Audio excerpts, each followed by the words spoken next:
I'm Ladybird. I am a drag artist from Meanjin, Brisbane. Out of drag me is pretty much the same, but in drag me is just like me on steroids pretty much. Just the campy, over the top version, just making an absolute fool of myself. I just love anything silly and kitsch. Something about that is just like, I just am so attracted to that. I've always loved like going to op shops and finding little antiques, and I draw a lot of inspiration from that and from like clowns and just silly things. I think life shouldn't be taken so seriously, so may as well make a fool of myself. Probably won't see me doing like the top 40 hits. Like, I love to find random mixes and old songs and just doing things that are like so cursed to listen to, but just make the audience laugh, and it's something unexpected and something that people are going to remember and that they're going to enjoy. You never know what to expect, but most of the time it will just be me making a fool of myself. Like, I might be crawling on the floor, might be playing the recorder really terribly, like, you just never know, but all you need to know is that it's just going to be a fun time and you're in for a laugh.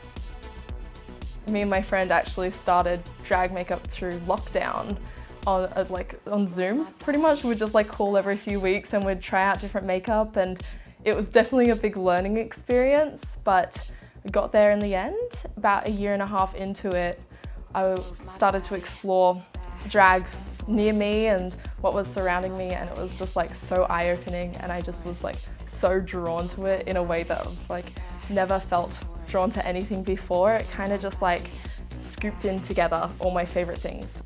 Crafting things, sewing, makeup, hair, and performing, and I just was like, it just feels so correct. So then I went for my first performance, and it was my first drag show I ever went to and watched as well, so it was just like, oh my gosh, it was like the whole world opened up for me, and ever since then I just haven't looked back.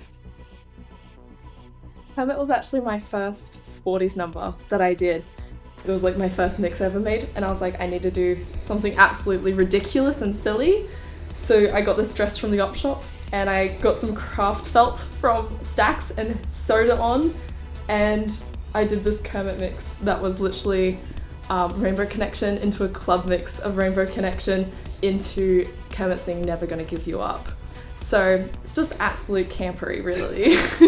Everyone was just like, oh, where did this come from? Like, they'd seen me perform a few times before, but that was like the first time they were like, oh, there's actually something more than just like performing in there. Yeah, and I had messages from BB Gunn the next day being like, I'm fucking obsessed with you. And that's literally the story of how I like connected with BB, and then how she asked me to be in her drag house. Thanks to Kermit. We love it.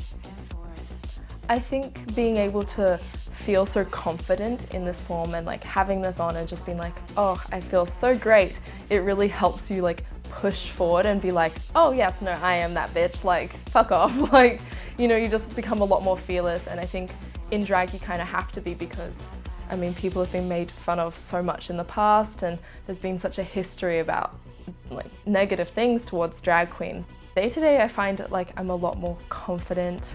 I'm not as caring about like what other people think, and one of the quotes that people always say, and it's from RuPaul, and it's just the power you have in drag you can channel like anytime, and I feel like in a lot of situations I've channeled it, and it's not the same, but it's cool that you can still feel that outside of it. Drag audiences are definitely becoming more accepting to different forms of drag and different people of different genders doing drag. It's not just about like, it has to be female impersonation. It can be drag kings, drag queens, drag artists. It can be clowns, it can be just stupidity. It doesn't have to make sense. It can be anything. And I think people are starting to realize that, so they're starting to accept it more. I feel like I've never had a community like this before, and I feel constantly surrounded by so much love and support. It feels where I'm meant to be, and drag should be for everyone, and that everyone should be able to openly accept it and experience it, because there's something so magical about it.